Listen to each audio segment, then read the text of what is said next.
সকলকে স্বাগত তোমাদের প্রিয় ইউটিউব চ্যানেল স্টাডি গেটওয়েতে।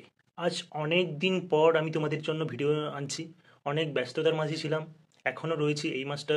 তো আমি ভিডিও দিতেই ভুলে গেছি, একটা সম্ভবত ভিডিও দিয়েছি। আজকে এটা নিয়ে তোমাদের দ্বিতীয় ভিডিও হবে। তো আমি আমার ক্লাস 10-এর যারা 2025-এ এই বছর মাধ্যমিক দেবে তাদের জন্য ইতিহাস থেকে, তোমরা জানো দশম শ্রেণীতে মাধ্যমিক ফাইনাল পরীক্ষাতে তোমাদের 4 নম্বরের ম্যাপ পয়েন্টিং থাকে ইতিহাস থেকে।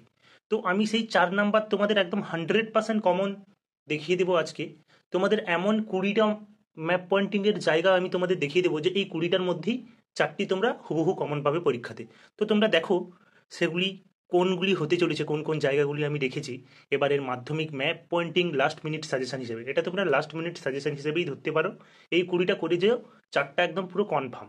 তো তোমরা দেখো, তোমরা সকলেই ম্যাপ কিনে প্র্যাকটিস করো, 10টি মতন কিনে। এগুলো 2 টাকা করে নেয়, দোকানে পেয়ে যাবে তোমরা। তো প্রথমে যে আমি যেটা রেখেছি দেখো, এখানে সাইডে লিখিয়ে রেখেছি আমি, দেশীয় রাজ্য কাশ্মীর। তো কাশ্মীর বোঝাবে যখন, তোমরা কোনটা দেখাবে, এই দেখো 80 ডিগ্রি এবং 72 ডিগ্রি, এই যে একদম উপরের যে এই অংশটা দেখেছো তো। তারপর এই জায়গাটা তোমরা পূরণ করে নেবে এইরকম এরকম যেরকম করা রয়েছে, দিয়ে একটা ছকছক ছকছক করে কাশ্মীর এইরকম তীর চিহ্ন দিয়ে উল্লেখ করে দেবে, এটা হলো কাশ্মীর দেশীয় রাজ্য বললে। হ্যাঁ, তারপর দেখাবে পুনর্গঠিত রাজ্য জুনাগড়। জুনাগড় কোন জায়গাটা? আর জুনাগড় হবে দেখো এই যে এই জায়গাটা রয়েছে না, এই যে গুজরাটের কাছাকাছি, ঠিক জুনাগড়টা হবে এই নিজ অংশটা। এই যে যতটা করা রয়েছে দেখো, ঠিক এই জায়গাটা তোমরা পূরণ করে নেবে উপরটা, এটা আমি নিজে করেছি। এই জায়গাটা হবে জুনাগড়। তারপর দেশীয় রাজ্য হায়দ্রাবাদ। হায়দ্রাবাদ কোন জায়গাটা হবে বলো তো? হায়দ্রাবাদ হবে এই মাহের একদম নিচটা, এই যে নিচ অংশ। তোমরা দেখবে 80 ডিগ্রি এবং এদিক থেকে 72 ডিগ্রি, এই যে এই জায়গাটা, এই ম্যাপ পয়েন্টিংটা, এটা হায়দ্রাবাদের ম্যাপটা। তো এই জায়গাটা তোমরা হায়দ্রাবাদ হবে, হায়দ্রাবাদ এই জায়গাটা। তো মাহে কোন জায়গাটায় হবে বুঝতে পেরেছো? মাহে যখন বলবে একটু তোমরা লক্ষ্য রাখবে, এই যে ম্যাপের সাইডে সাইডে দেখবে এই এই যে জায়গাগুলো, খাঁচকাটা খাঁচকাটা জায়গাগুলো আছে। তারপর এখানে একটা ছোট্ট গোল বিন্দু আছে, ঠিক তার নিচে দেখবে আর দুটো গোল বিন্দু রয়েছে, এই জায়গাটা হবে মাহে। এরকম একটা গোল পয়েন্টিং করলে, কিছু একটা সিম্বল দেখালে, দিয়ে তীর চিহ্ন দিয়ে এখানে মাহে লিখে দিলে, বুঝতে পেরেছো? তো এই 4টি তোমরা করে রাখবে। আর যেগুলো আমি রেখেছি সেগুলোও তোমাদের দেখাই। সেগুলো দেখো, যে মহাবিদ্রোহর কেন্দ্র, মহাবিদ্রোহর কেন্দ্র মিরাট। মিরাট কোথায়? ঠিক দেখো, মিরাট হবে এই যে কাশ্মীরটা যেখানে শেষ হয়েছে দিল্লির একদম ওপরটাতে, বুঝতে পেরেছো? একদম ওপরটাতে দিল্লির এই জায়গাটাতে হবে মিরাট, বুঝতে পেরেছো? এইরকম উল্লেখ করে তার কাছে দেখো নিচটাতে এই জায়গাটাতে, মানে এটা থেকে এটাতে এখানে হবে দিল্লি, আমি করে রেখেছি এক্সট্রা হিসেবে কানপুর। তো তারপর আছে ঝাঁসি। ঝাঁসি কোথায়? ঝাঁসি জানো তোমরা, ঝাঁসির রানী লক্ষ্মীবাই যে আমাদের মহাবিদ্রোহের প্রধান নেত্রী ছিলেন। তো ঝাঁসি হবে একদম এই মিডিল বরাবর, 80 ডিগ্রি একদম এই রেখাটার একদম মিডিল বরাবর এই জায়গাটাই হবে আমাদের ঝাঁসি। তারপর আছে ব্যারাকপুর। ব্যারাকপুর তোমরা জানো, ব্যারাকপুরে কে বলতো? আমাদের যে মঙ্গল পাণ্ডে, যে মানে মহাবিদ্রের একজন, যে মানে কি ছিল, প্রথম শহীদ উনি হয়েছিলেন, তোমরা জানো সকলে। সেই মঙ্গল পাণ্ডে কিন্তু ব্যারাকপুরের, আমাদের যেটা 24 পরগনার মধ্যে পড়েছে। এই যে আমাদের পশ্চিমবঙ্গ ম্যাপের একদম ঠিক এই কোনাটা হলো দক্ষিণ 24 পরগনা, মানে সাউথ 24 পরগনা। এই জায়গাটা হবে ব্যারাকপুর। তারপর রয়েছে আমাদের বহরমপুর।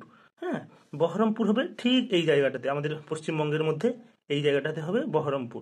তারপর রয়েছে এলাহাবাদ। এলাহাবাদ উল্লেখ করলে হবে এই জায়গাটাতে, বুঝতে পেরেছো? মানে আমাদের পশ্চিম মেদিনীপুর, পশ্চিমবঙ্গ থেকে চলে এসে ঠিক ঝাঁসি, মানে আমাদের মধ্যপ্রদেশে এই যে এই জায়গাটা হবে এলাহাবাদ, বুঝতে পেরেছো? এলাহাবাদটা, হ্যাঁ, এই জায়গাটা তাহলে এলাহাবাদ হবে। তোমরা দেখে রাখো এই জায়গাগুলো, তোমরা ম্যাপ পয়েন্টিং কিন্তু করে রাখবে, যে 20টি আজকে আমি তোমাদের দেখাবো। তারপর যে জায়গাগুলো আমি রেখেছি সেটা হলো গোয়া। গোয়া কোথায়? গোয়া হবে ঠিক এই জায়গাটাই, বুঝতে পেরেছো? এই জায়গাটাই হবে তোমাদের গোয়া। আগে এই জায়গাটা দেখবে, মানে এই জায়গাটাই হবে মাহে, আমি তোমাদের আগে দেখেছি। এই জায়গাটাই হবে মাহে, ঠিক তার উপরটাই এই যে এগুলো পেরিয়ে এই পুটকিটা আছে গোল চিহ্নটা, তার এই জায়গাটা হবে গোয়া। গোয়া হলো সবচেয়ে ছোট্ট রাজ্য, তোমরা জানো। তারপর কলকাতা। কলকাতা উল্লেখ করতে তোমরা কোনো অসুবিধা হবে না, ঠিক সাউথ 24 পরগনা যেখানে ব্যারাকপুর দেখালাম, তার তার ঠিক উপরে এই জায়গাটাই হবে আমাদের কলকাতা। তারপর রয়েছে চুঁচুড়া। চুঁচুড়া কোথায়? চুঁচুড়া হবে তার ঠিক সাইডে, এই জায়গাটাতে হবে চুঁচুড়া। আমি উল্লেখ করে রেখেছি, তোমরা ভালো করে এগুলো প্র্যাকটিস করো, যেই যেই জায়গাগুলো, এগুলোর মধ্যেই তোমরা 4 নাম্বার কমন পাবে ম্যাপে, ইতিহাসে। তারপর রংপুর। রংপুর ঠিক রয়েছে দেখো, রংপুরটা কিন্তু বাংলাদেশের মধ্যে, বুঝতে পেরেছো? একদম বাংলাদেশের যে ম্যাপ, এই যে এটা হলো বাংলাদেশের ম্যাপ। এই বাংলাদেশের ম্যাপের দেখবে একদম এই জায়গাটা, এই যে কাঁচকাটা জায়গাটা থেকে এখান থেকে বড় হয়েছে ম্যাপটা, তার ঠিক এই অংশটাতে হবে রংপুর, বুঝতে পেরেছো? তারপর আমি যেটা রেখেছি, এটা খুবই ইম্পর্টেন্ট, তোমরা এটা অবশ্যই করবে। যেটা দেখো, এইরকম পড়বে এই জায়গাগুলোর নাম। কোল বিদ্রোহের এলাকা, তোমাকে তখন কি দেখাতে হবে? ছোটনাগপুর। তো ছোটনাগপুর নাও আসতে পারে, শুধু শুধু লেখা থাকবে কোল বিদ্রোহের এলাকা, তখন তোমাকে কিন্তু ছোটনাগপুর দেখাতে হবে। ছোটনাগপুরটা হবে দেখো ঠিক 80 ডিগ্রির, এই যে টপিক অ্যান্সারের এই যে অক্ষরটা গেছে তার এই জায়গাটাতে হবে তোমার ছোটনাগপুর। ছোটনাগপুর মালভূমি তোমরা শুনেছ। তারপর দেখো সাঁওতাল বিদ্রোহের কেন্দ্র। সাঁওতাল বিদ্রোহের কেন্দ্র কোথায়? সাঁওতাল বিদ্রোহের কেন্দ্র হবে ছোটনাগপুর থেকে এদিকটা একদম ডানে, মানে ম্যাপের আমার কি বলবো, ম্যাপের দক্ষিণ দিকে ঠিক এই জায়গাটা হবে সাঁওতাল বিদ্রোহের কেন্দ্র। বুঝতে পেরেছো? তারপর রয়েছে আমাদের মুন্ডা বিদ্রোহের এলাকা। মুন্ডা বিদ্রোহের এলাকাটা হবে ছোটনাগপুরের, মানে আমাদের কোল বিদ্রোহের এলাকাটার ঠিক একটু নিচে, এই জায়গাটা হবে মুন্ডা বিদ্রোহের এলাকা। তারপর চুয়ার বিদ্রোহের এলাকা। চুয়ার বিদ্রোহটা হবে ঠিক মুন্ডা বিদ্রোহের ডান দিকে, মানে এই জায়গাটাতে চুয়ার। মানে তুমি দেখো ছোটনাগপুরের ডান দিকে সোজাসুজি অক্ষ বরাবর, মানে 88 ডিগ্রি 80 ডিগ্রির মাঝখানে সাঁওতাল বিদ্রোহ কেন্দ্র। ছোটনাগপুরের নিচে হবে মুন্ডা বিদ্রোহ, এবং মুন্ডা বিদ্রোহের ডান দিকে একটু সরে গিয়ে হবে চুয়ার বিদ্রোহ।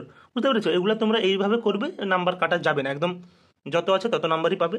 আর তারপর রয়েছে নীল বিদ্রোহের এলাকা। নীল বিদ্রোহের এলাকাটা হবে একদম বাংলাদেশের ম্যাপের বরাবর একদম সমান সমান, আমাদের পশ্চিমবঙ্গের মধ্যে ঠিক এই জায়গাটা হবে নীল বিদ্রোহের এলাকা। বুঝতে পেরেছো? তারপরে হলো বাংলায় ওয়াহাবি আন্দোলনের কেন্দ্র বারাসাত। বারাসাত তোমরা শুনেছো, 24 পরগনার মধ্যেই পড়ে যেটা। হ্যাঁ, বারাসাত এই জায়গাটাতে হবে বারাসাত।